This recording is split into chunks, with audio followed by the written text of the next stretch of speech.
Hello everybody, welcome to another video by Liminal Spaces Talks Music. So today we are talking about the album 154 by the band Wire.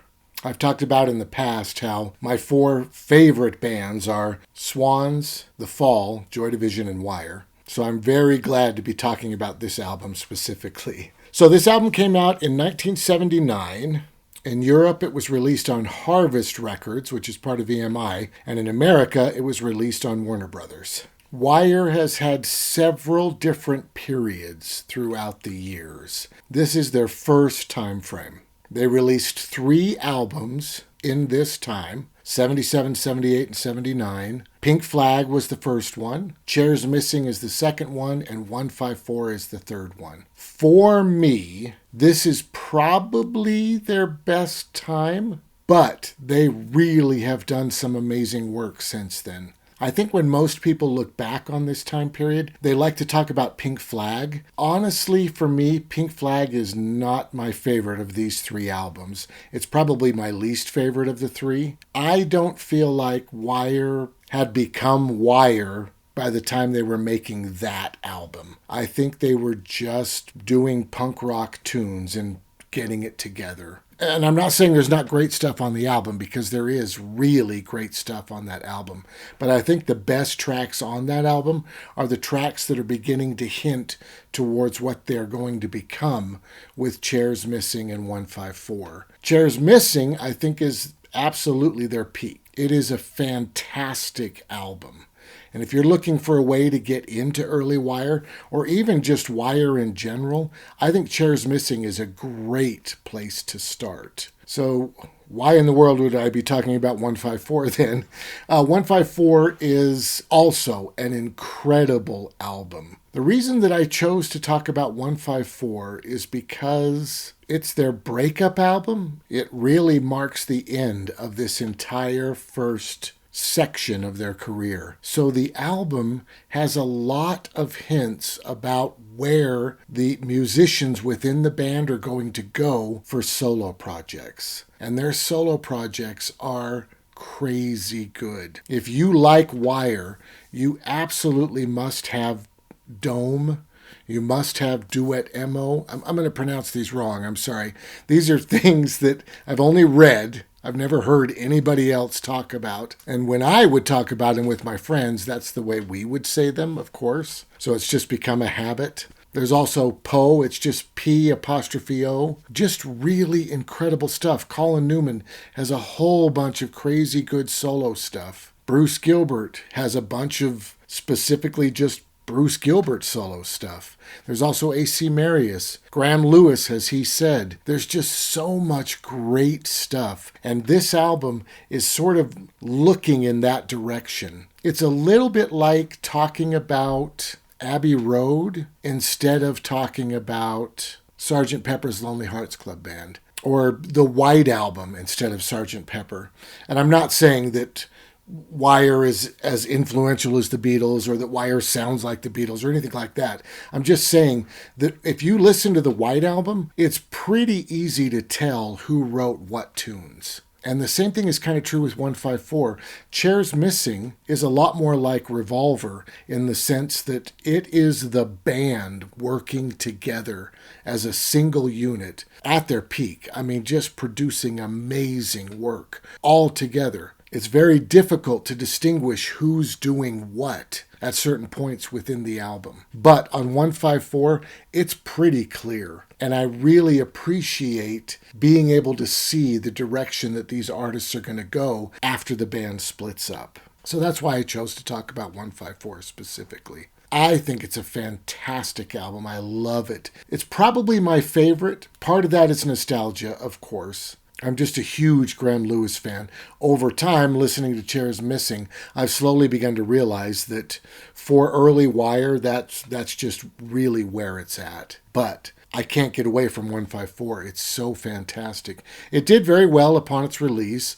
I think they said it went up to like 34 on the British album chart, which is the highest Wire ever got on the chart. So it was very successful for them. But they were already 1 foot out the door, I believe. And there's no talk of like they were arguing or they couldn't stand to be with each other or anything weird like that.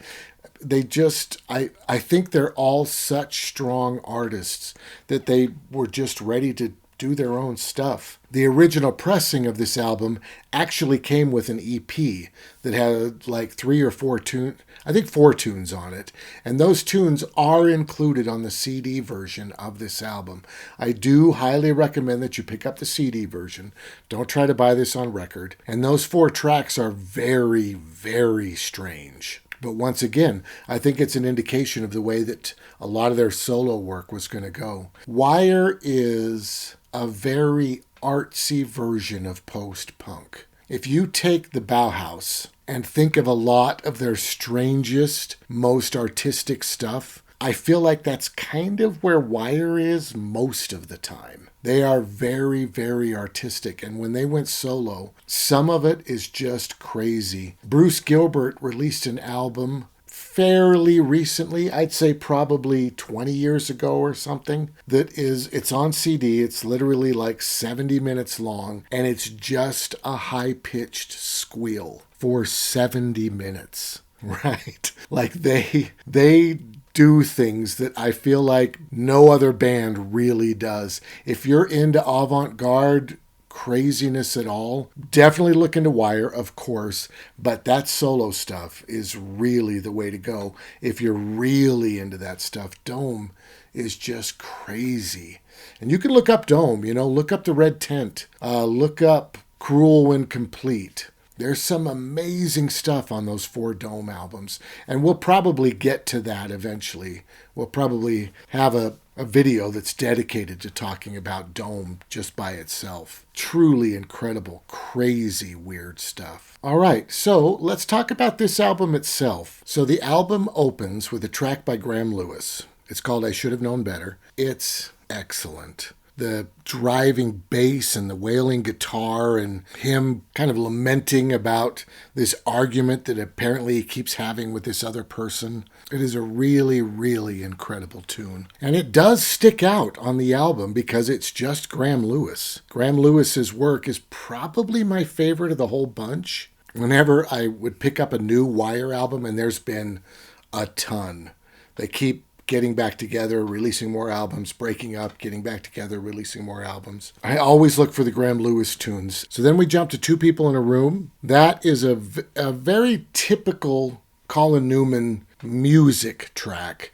It's very aggressive. Colin Newman is incredible in this early work. If you ever get a chance to see a recording of them live at this time, to see what each musician is doing, Colin Newman just impressed the hell out of me. He, as a guitar player, he carries most of the melodies and the rhythm. Bruce Gilbert, of course, is doing his own crazy thing over on the side, but Colin Newman is just driving that stuff forward.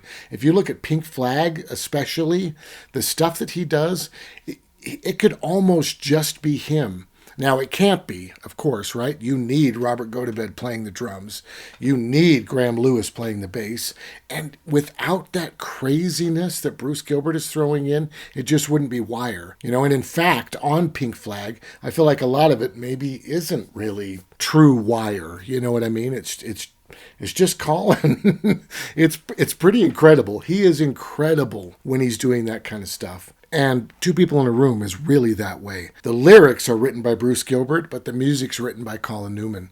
And Colin Newman sings it, so he's just up there pounding this thing out on his guitar. Really, really, truly incredible. So then we get to track 3, which is the 15th. And it's possible this is my least favorite track on the album. This is just Colin Newman, straight up. And Colin Newman has a very pop sensibility. And in early Wire, you don't see it that often because he's doing his punk rock thing. But in a lot of his solo work, it really comes out. It comes out in this tune as well. And I am just not a big fan of Colin Newman pop music. He's clearly incredibly talented and he does amazing work. I have such a hard time with it. And the weird thing is, his first solo album, because of how much of the heavy lifting he did for Pink Flag especially, but into Chairs Missing and into 154. His first solo album, I would almost say, is like Wire's fourth album. It is incredible. It's so aggressive and hard-hitting and just an amazing, weird, bizarre album that I love. It's called A to Z. We'll probably have a day that we talk about that as well, to be honest. It's a truly incredible album. But after that, when you get to albums like Commercial Suicide and just other solo albums, it's just not there for me, you know? And I feel like the 15th kind of sums that up. Like I was saying, this album is an indication of where each of these artists are going to go. And Colin Newman, I have to look really hard to find Colin Newman stuff that I truly love. But that first solo album, absolutely. And a lot of Wire I really love. It's good that Colin Newman has these other musicians with him because they kind of pull him out of that. So now track 4 is called The Other Window. It's incredible. It's kind of just Dome, to be perfectly honest with you. Dome gets a lot weirder than this, but this is a real indication of what Dome is going to sound like. The lyrics are by Bruce Gilbert, and then the music is by Bruce Gilbert and Graham Lewis, which are basically the two that made up Dome.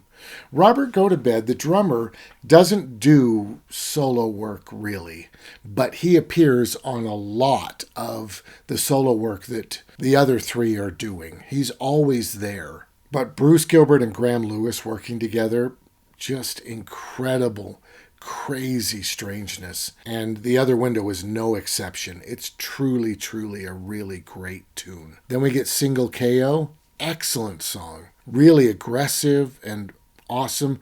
The lyrics are written by Graham Lewis, and the music is by Graham Lewis and Colin Newman. This is an example, like I was talking about, of Colin Newman accepting help, you know, from these other musicians in the band in order to keep it aggressive and keep it alive and driving. And this tune is just excellent. A really, really great song. So next up, track 6 is A Touching Display. This is another just Graham Lewis lyrics, Graham Lewis music track. It is incredible. It's probably the best song on the album. It's absolutely Chris's favorite song on the album, that's for sure. Chris always says, "Is that the I Bought a Ticket, You Took a Walk song?" Yeah, that's that song. It's truly great. And it's kind of funny to me because Chris's favorite Joy Division tune, he always says, "Is that the We'll Share a Drink and Step Outside song?" And they do seem kind of similar, to be perfectly honest with you. They're both excellent, amazing tunes. And I do wish that Graham Lewis would have done, he's so experimental. He's so artsy and out there. I feel like Wire really reins him in. It's weird. Maybe I should just say Colin Newman. Colin Newman and Graham Lewis together really kind of rein each other in, so that Colin Newman isn't so poppy and Graham Lewis isn't so crazy. If Graham Lewis is writing a Wire tune, he keeps it as a tune. It's a song. And you can't say that about a lot of Graham Lewis's solo stuff. A lot of it, it's hard to even say that it's music, you know, even though it's incredible and I love it. It's just so out there and so strange. So I really appreciate the way Graham Lewis working with Wire creates just these amazing tunes. And we don't really have a solo album from Graham Lewis that is like his Wire stuff. And I feel like if we did, I think it would be by far my favorite thing that he released. He Said is close. There's a lot of great stuff on He Said, but it's just out there. It's just a little bit quirky, so it doesn't fit the Wire mold for Graham Lewis. But this tune, just incredible. Really, really excellent work. So then we get to On Returning, which is track 7. Of course, On Returning is the name of the greatest hits that was released, trying to cover the first 3 albums, which is a really tough thing to do because these albums are so different. Pink Flag, just straight up punk rock. Chairs Missing, where Wire is really coming into its own, really just doing fantastic work altogether. And then 154, that's just this weird scattered mess. these individual artists trying to do their own thing, but still trying to work together. Very, very bizarre compilation. I don't really recommend On Returning. Of course, all the music's great. It's Wire. But I feel like if you love Wire, you probably should just get the albums. To be perfectly honest with you, just get the albums. There's so much great stuff that isn't on Returning, and there's so much stuff that is on Returning that I don't think represents the best that they were doing at the times that it's representing. It's a very interesting, weird little compilation, but I would just get the 3 albums, to be perfectly honest with you. On Returning is an excellent tune. It's just Colin Newman. He wrote the music, he wrote the lyrics, but it's got the Wire feel that his solo work generally doesn't have. It's just like Graham Lewis. Graham Lewis with Wire, even though it's just Graham Lewis doing it, Graham Lewis with Wire is different than Graham Lewis on his own. Colin Newman with Wire is different than Colin Newman on his own. And I love this tune. It's an excellent tune. It's about, I think, getting sunburned to the point that you turn into a lobster or something crazy like that. Very interesting, weird. The music's incredible. I imagine that you've got Colin Newman just doing the bum bum bum bum as the tune is going, but they have this amazing sound, probably Bruce Gilbert doing this bum bum bum before the bam, bam, bam, bam comes in. There's just this weird, I believe it's a guitar that's being put through a pedal of some sort, just creating this very strange sound. And then Colin Newman just chopping away at his guitar. Back to the weirdness, and then Colin Newman chopping away. It's very interesting. It's a cool tune. And that's it for side 1. Side 2 starts with a track called A Mutual Friend. Really great track. Graham Lewis wrote the lyrics, Colin Newman wrote the music. And I think it's literally got an oboe in it at one point. It's a very weird, aggressive, strange tune. It's really, really an incredible song. It's very dissonant, but it's about a person talking about a very dear friend of theirs and how they're worried about them. It's very, very strange, incredible song. Great way to start side 2, to be perfectly honest. So then we get to Blessed State, and Blessed State is a Bruce Gilbert song. Just straight up, he wrote the lyrics, he wrote the music, and it is really kind of a pop song, which I don't think about too often with Bruce Gilbert. But a lot of A.C. Marius is kind of pop-oriented. He covers Time Was by Canned Heat. It's just that he has such an interesting sensibility about music that even his pop stuff comes out just a little bit different, you know? And he got Graham Lewis to sing this tune for him. It's a really good song. I do really enjoy it. Even though it is really kind of pop-oriented, I really like it. It's a good one. And then we get to Once Is Enough. Once Is Enough is another example of Colin Newman. He wrote the music and the lyrics of Colin Newman working with Wire. It's completely aggressive. It's just strange, straight up. And it's really, really good. Colin Newman with Wire is when he's not just doing Colin Newman stuff, when he is a piece of Wire, it's just incredible. Incredible, so aggressive, so raw, and so bizarre. Bruce Gilbert's singing along with him through a lot of this. It's a really excellent tune. I love it. Then track 11 is called Map Reference 41 degrees north, 93 degrees west, which I guess is pointing about to the middle of the United States, somewhere like that. The lyrics are by Graham Lewis. The music is by Colin Newman. And this is just another really kind of poppy tune. I was surprised to see that Graham Lewis was a part of this, because normally when Graham Lewis and Colin Newman work together, it does come out a lot more aggressive than this. It's not my favorite tune. It's probably my second least favorite on the album. It's all right. It's not bad. It's just really, really poppy. So then we get to Indirect Inquiries. And Indirect Inquiries is just completely bizarre. It's a real indication of where they're going to go. It's the lyrics are by Graham Lewis and the music's by Colin Newman.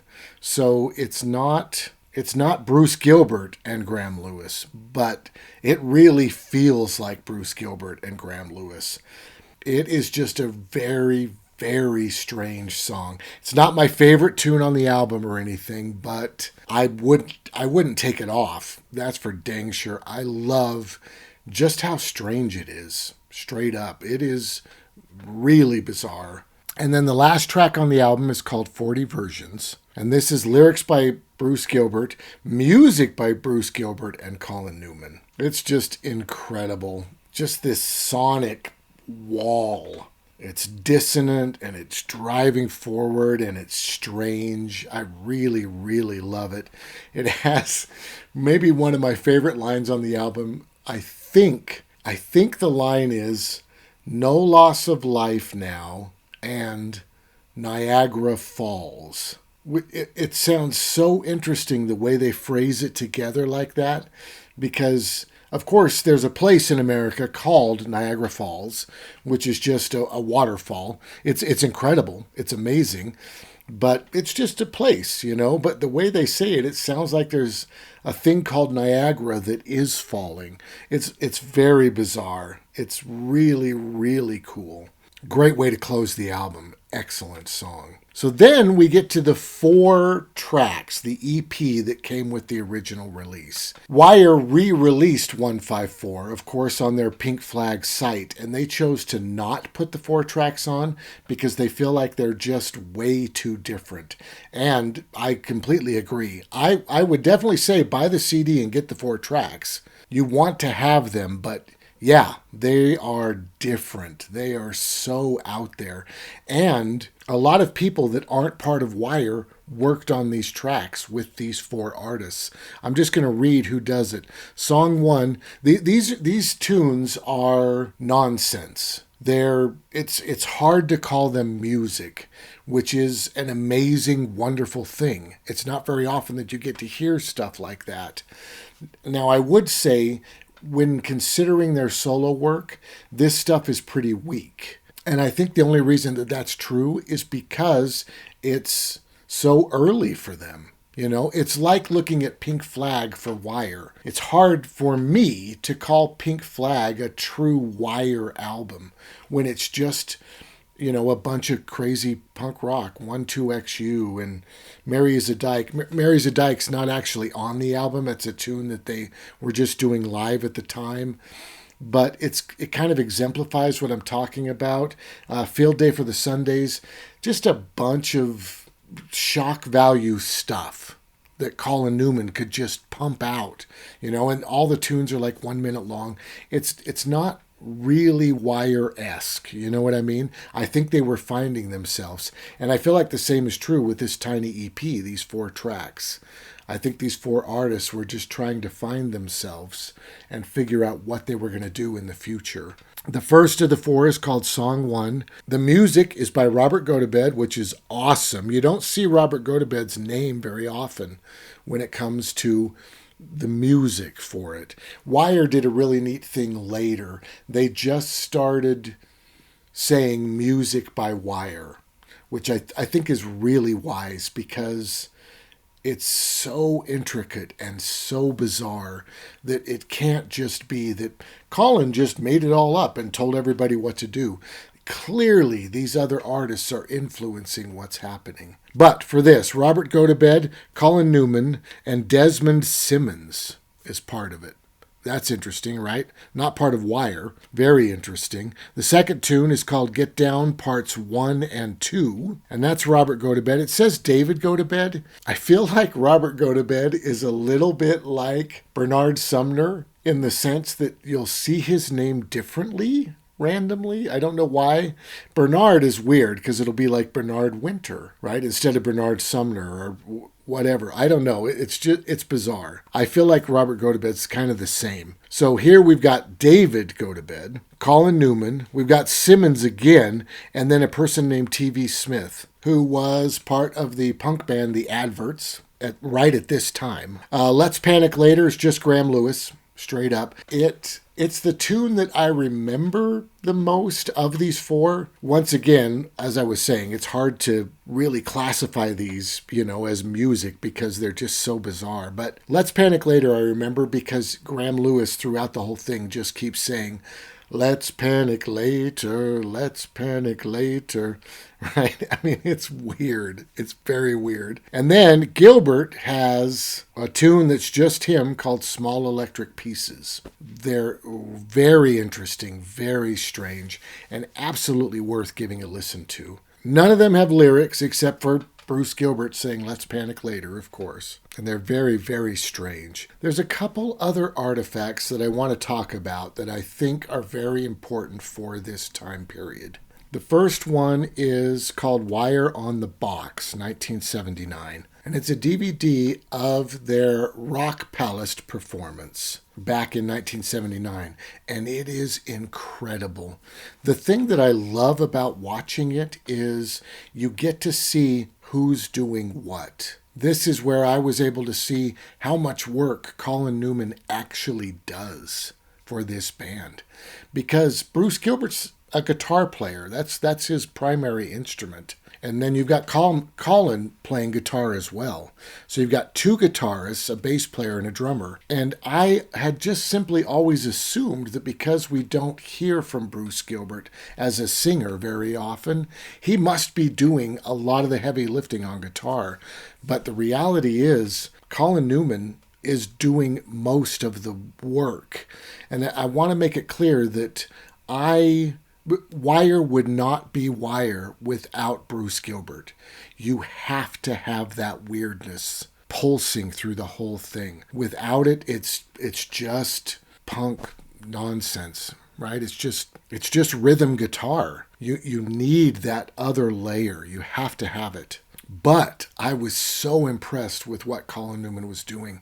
So it's really neat to see this stuff live. It was really neat to see what was being done with the bass through a lot of this. It really is an incredible performance. And I can't say, like I could say with the Joy Division, live is better, right? I can't just say that with Wire. The intricate work that Wire is constantly doing really shines on well-produced records. And they try to emulate that live. I shouldn't say try. They do emulate that live. They do an incredible job of it. But it's only subtly different. You get to see what they were shooting for when they walked into the studio versus what they created over time in the studio. It's a really neat comparison, and I highly recommend it. If you can find On the Box, get it. Absolutely, no question. And it's neat because it's after Chairs Missing. Most of the tunes are off of Chairs Missing, but they do a lot of 154 stuff before they really began to work on it in the studio. So it's really, honestly, it's like I was saying, it's their early period at their peak. Right after Chairs Missing, playing live at their peak. Truly incredible stuff before they started saying, I think I want to go do this instead, or I want to go do this instead, The other one that I really think you should look into is Document and Eyewitness. It has 2 live shows on it and then one song, Heartbeat, from another live show. The first one is July 19th, 1979 at the Notre Dame Hall. An incredible show. The band works together so well. It's so aggressive and driving and just an excellent show from this time period. Absolutely worth picking up. And then the other show is from February 29th, 1980 at the Electric Ballroom in London. And this show is total chaos. It is the most bizarre thing I've ever heard. Honestly, it's kind of a hard one to get through. But I really feel like it's something that if you're into early Wire, this is something you should have, this last concert, because it's got these gems just throughout it. They do And Then, which was later recorded as part of Dome, I believe. And this version is incredible compared to the Dome version. It's so aggressive, and everything I love about Wire is in And Then. it's a must listen. And I'm looking at this on Wikipedia, and there's these little descriptions of the things that are happening during this last show. And then it has parentheses that say Gilbert Lewis, because it's his tune. And then it says, vocalist eats 2 loaves, and then blank scrolls are unrolled. To give an indication of the kind of stuff that was happening in this show. Here's another one. Vocalist accompanied and lit by illuminated goose. There's a thrown bottle, of course. That's when Graham Lewis says, "Who's a clever boy then?" Because somebody chucked a bottle at him. There's a track that has 12 percussionists with newspaper head dresses. Vocalist wears black knee-length veil. Vocalist attacks a gas stove. Woman enters pulling 2 tethered men and an inflatable jet. Like, it's just bizarre. It's the coolest implosion of a band I've ever heard of. Like, of course, we've all heard of The Fall getting in a fist fight on the stage, right? As the band just fell apart. But this is like a weird artistic implosion. You know what I mean? It's something I feel like if you love Wire, if you love early Wire, you got to have this.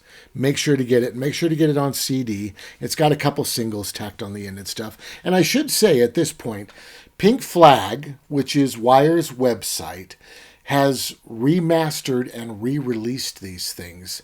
154 has a 3-disc box set with all kinds of demos and interesting stuff on it. I know that originally when Pink Flag remastered and re-released 154, it was just the album. But after that, they did a whole big box set thing. Same thing is true with this. There's a whole other disc that has a bunch of demos on it and B-sides and singles, and it's absolutely worth grabbing. It's so incredibly good. Just remember that last show is insanity. Listen to the first show, over and over. It's incredible. And listen to the last show every once in a while because it's so bizarre. But listen to And Then. It's such a great tune.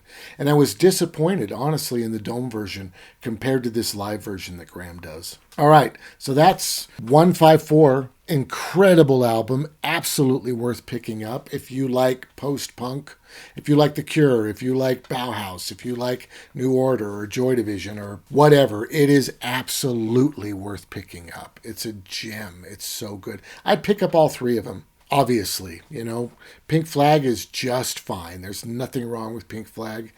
They're just not quite themselves yet. It's a band coming together. And then, of course, you get the peak with Chairs Missing, and then this weird disintegration with 154. Truly excellent, excellent work. Thank you so much for watching. I hope you enjoyed it. If you did, please hit the like button. Make sure to subscribe, and have a great day.